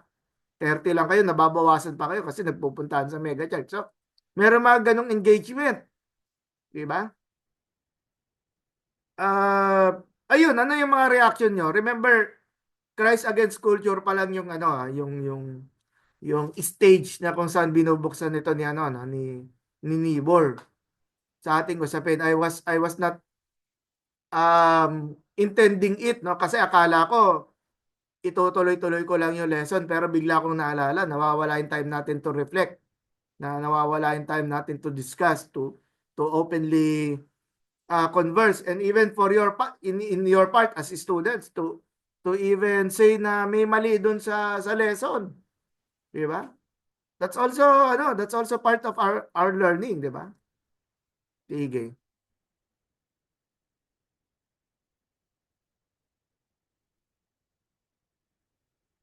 Sige, dito na lang natin tapusin yung ating lesson, no? Palagay ko na ano. Ayan, napapangiti si JP. Pero again, nakuha niyo ba yung ibig ko sabihin? There is always yung tendencies na, ako na rin tuloy sumasagot ng aking ano. There is always this tendency na maging ano tayo, maging, of course, not only self-righteous, kung hindi self-patronizing doon sa communities that belong to. At yun, imik na imik yung dating, di ba? Imik na imik. Na, before people na puro mga outsiders. Ayan.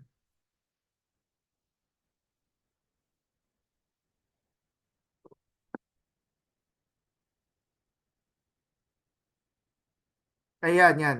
Thank you, Marl. Sige. Isa sa mga ano doon, sir, na sir, think yung pagka tayo ay parang na-question regarding kung saan nanggaling yung saan tayo galing, ganon. Parang ang nakikita ko doon yung first gusto nating i ipakilala yung sarili natin na not the usual na nakikilala ng ibang tao. Yung nakikita natin na ayaw natin na minamaliit yung ating pinanggalingan. So, ang tendency ay nagpapakitang gilas tayo. Kung ano man yung sabihin natin, kung whether sa lahi man ito or sa grupo mo ng kinabibilangan, gusto natin na magkaroon ng sense yung existence. Yung ganyan yung pa nakikita ko po. Yung ayaw natin na minamalit tayo sa ibang sa ibang tao po. Yan po. Siguro medyo general yung dating, broad, pero I think dun ko masasabi sir yung yung halimbawa sa isang grupo, yung ganyan. Ayaw nila na i-judge sila na ganito sila, ganyan. Or ayun, yun ko muna ilalagay, sir, kasi I think enough na yun na ganong example po, sir. Yung sinabi mong general, kasi lahat tayo, meron tayong ganong tendency, yes. Nag-agree ako doon sa yung kung paano din i-describe ni Pastor Mal yung yung kanyang statement, no. And again, part ng aking yung pedagogy, no. Yung way of teaching ko is really to allow everyone to participate, no. Sanayin natin na tayo ay nakakapag-speak up din, di ba? At in doing so, meron tayong ina-affirm, no, about ourselves. At ina-affirm din natin yung groups o yung experiences na nire-represent natin. Di ba? Mas maganda yon kaysa laging si teacher na lang yung nagsasalita. Di ba? Laging si teacher na lang yung tama, no? At the point na na naman, nakakahiya naman, wala na hindi na lang ako magsasalita kasi yung sasabihin ko ire-reject din naman ni teacher. Hindi naman tayo ganoon. At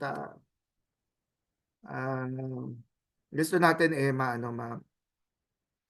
makabuild tayo ng community na kaya nga natin pinag-aaralan yung paano maging contextual, di ba? Kasi gusto natin ma-stretch yung sarili natin in reaching out, no? Hindi lang yung mga tao na kumakampi sa atin, di ba? Di ba? Kung hindi yung mga tao rin na na kaiba ng culture, di ba? Ganun naman yung description ni Jesus about love, eh. Yan tuloy napapa-preach na naman tuloy ako, no? Na sinabi ni Jesus about love na pagmamahalin lang daw natin yung mga taong pinapakinabangan natin, hindi daw natin mamahalin yung iba. Anong uri ba tayo, di ba? At sinabi ni Jesus, kung mamahalin daw natin yung mga kaaway natin, yung mga hindi natin kasama yung mga nandun tayo yung itik at sila yung imik. So lumalabas, di ba? Ay hindi tayo nagiging partisan, no? Okay.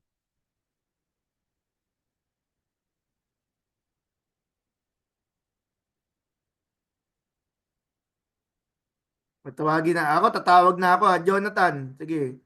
Labas ka dyan, John. Labas dyan. Katunayan mong hindi ka natutulog.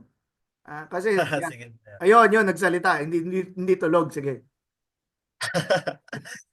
Then, nakikinig ako tapos nag-iisip din, sir. Ano nga, so, kasi minsan pag nakakarinig ako, sir, minsan mga nag-uusap about sa mga ganyang bagay. Minsan papatahimik ka kasi, sir, parang, ay, sige, sila na yung tama. Sige, sila na yung tama. Kasi minsan pag nagsalita ka, sir, lalo na kapag Jesus seminary, minsan kahit ako minsan nakaka-encounter ako ng ganyan kahit dito sa PTS, pag nag-uusap about sa ganyan. Minsan, tanungan lang, then minsan critic na ng ano ng paniniwala ng ibang tao, di ba? Kaya minsan minsan nakakalungkot na parang pag mag-uusap-usap, mag-share ka ng, "Hindi, ganito sa amin." Minsan ano ka pa, mapapaisip ka pa. Parang iniisip ng ibang tao siguro, mali siguro yung doktrina nito sa church nila. Kaya sabi ko parang, I think sir is parang na-realize ko lang din talaga sir na yung may iba-ibang context o ano tayo na pinag-aanoan, and hindi natin masasabi kung tama yung ibang tao kasi minsan parang masyado tayo nang invalidate ng feelings ng ibang tao kasi masyado na tayong Kristiyana na tayo yung magaling, tayo yung nakakaalam. Kaya minsan kapag naano tayo ng about sa parang, ay hindi, post meal to, ano to, iba yung paniniwala nito, ganto ganyan. Minsan, ang mahirap magsalita, mahirap syempre, iba-iba tayo ng ano, pero kapag parang pag nagano na minsan pag mag-open ka, minsan parang naano na yung ano mo, yung belief mo. Pero sa akin naman sir, again sa mga non-believer, pag minsan masyado na yung parang pinapasok na natin yung belief natin sa kanila. Kasi nangyari sa akin yun na parang Christian ako, then gusto ko makapaniwala yung parent ko eh. So, ang ginawa ko, tinapon ko lahat ng rebulto nila sa bahay namin. And then, syempre, sir, ano Ah, nangyari? bakit mo ginawa yun? Sige, sige. Sige, Siguro, John, sige, siguro, tuloy mo lang.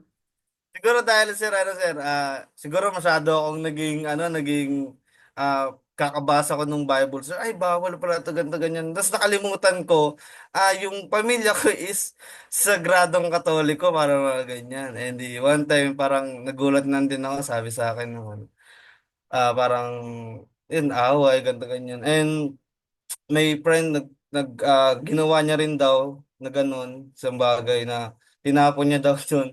And yung mga kamag-anak niya nagalit sa kanya. Sabi niya, walang maliligtas sa atin, lahat tayo mapupunta sa impyerno. Sabi niya, walang pupunta sa langit. Kaya sabi ko, sir, napaka lahalaga din na pagkapag meron tayong knowledge about sa gantong context natin, mahalaga din na parang alam natin yung kapasibilidad ng ibang tao sa mga pinaglalaban natin. Kasi hindi lahat nakakaunawa. Yun lang sir para sa akin yun. Thank you. Yeah, parang ano, no? Meron talagang time na nung una, ano, no? Close-minded tayo sa understanding natin ng ano, ng Christianity. Nakakala natin yun yung tamang gagawin, di ba? No. Sige, sige, thank you, John. Sige.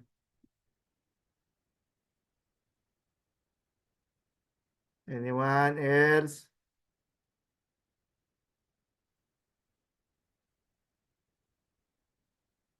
Pwede sa lahat, hindi ko na kailangan magtatawag ng mga tao.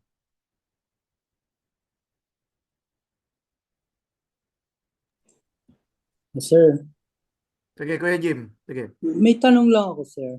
Opo. Oo, sir. Anong kaya ang magiging epekto sa pagiging contact sa ating sa topic na ito sa worldview ng isang Kristiyano? Kasi tayo, magiging iba't iba ang ating worldview at culture. Sinasabi nga natin. Pero katulad nung hanggang kanina pinag-uusapan natin, paano yung secularism sa bawat isa? Katulad sir, under ng secularism, yung humanism. Kung ang tingin niya sa ng scripture ay on the humanistic view, iba ang magiging interpretasyon niya kay Jesus Christ. Kaya katulad ng sinabi kanina ni Pastor Franz, yung Esther, wala ka marinig na about God. Pero kung in the perspective of a humanist o a relativist o yung pluralist, ay iba siyempre ang magiging dating sa kanya. Ganun lang yun. Pero sa atin, dahil tayo tunay na Kristiyano, hindi natin i-relativize yung ating nabasa sa Bible. Pero kung ang isang train sa pagiging isang katulad sa panahon ni Luther, si Erasmus is the best known na humanist. Opo, Kaya nga Erasmus, yes. ibang pastor sa akin tingin, kung hindi natin minsan na ma-identify yung intellectual view ng isang reader o ng isang interpreter, hindi tayo magtutugma-tugma. Kaya nga minsan pwede tayo mag-usap ng ibang topic, subject under the sun without really being related to theology. Sabi nyo anthropology, ang religion under ng anthropology, yung sociology under ng anthropology. Kaya mahirap din na may mag-mix up ang bawat denomination. Kaya minsan magiging akala mo self-righteous ka, magiging ahead ka sa o head knowledge ka lang, pero sa bandang huli ang maganda dun yung reason and faith mo ay halos nandun sa level na yon na magkasama. Pinagtatanggol mo yung faith mo by reason.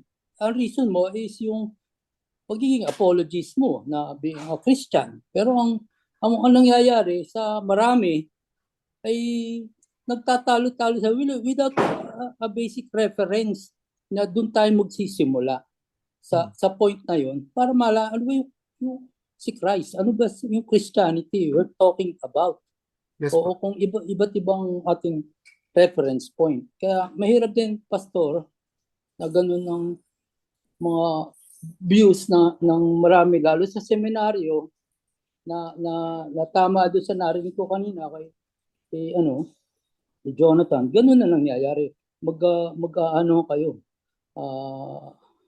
Babanggaan, gusto mo no? ahead ka lagi sa iyo. Magpapasikatan. Oo. Yeah, yun po nga. Pero actually, kailangan minsan pag-usapan na natin yung magandang view. Yes, Kaya anuhin natin kung ano bagang view. Baka mamaya, humanist ka pala. hindi ko rin alam. Orthodox ka na ayun lang, sir, na minsan Sige. napupun ako sa mga Christian na Thank you po. Yes po, Kuya Jim. Thank you rin. Inuulit ko, kay Kuya Jim, tsaka para sa lahat, ano pa lang to, Christ Against Culture. So, parang isang chapter pa lang to doon sa book ni, ni Richard Dibur. Marami pa. Kasi, for example, yung sa dulo nga, yung panglima yata yun, yung Christ the Transformer of Culture. Again, ano na naman tayo doon, di ba? Titimbangin na naman natin. Yung application na naman doon is parang mabigat at kaya kailangan pinag-isipan na mabuti, di ba? Sige. Yung iba pa bago ako magbigay ng aking final words for today's lesson. And again, pinuputol ko yung lesson. Yes, bago si Abby. Yung tungkol doon kay Richard Nibor, itutuloy natin sa sa next meeting. Sige, Abby. Ano yun? Yeah, hello po, sir. Ayun, sir. Siguro I often see yung ganitong dogmatism or yung hostility toward sa culture natin sa I mean, for me, sa experience ko, sa mga new converts na, let's say, reform kuno sa social media na may ingay. And I think most of them were cage stage And yeah, I think one of the things na na-mention nyo, sir, and na-encounter ko rin is yung about politics nga, no? Kumbaga, parang for them, they don't want to engage or to involve sa politics. They just wanted to parang pray, no? Kasi ayaw nila mag-involve kasi madudungisan nga daw. So I think, sir, parang to avoid yung ganong hostility toward our culture is to recognize na hindi naman lahat sa culture natin is evil, No? So I think be against your culture if it is plainly at odds sa scripture. Kasi sometimes silent naman yung scripture eh. Parang tayo na lang din yung nag-i-insist na dapat ganito or ganyan. So yeah, I think one of the effects ng ganong thinking is parang positivity toward our environment. I mean, kasi tingin natin sa culture natin is evil. So ang tendency is parang i-avoid natin. No? So parang in a sense, may effect din siya sa missiology natin.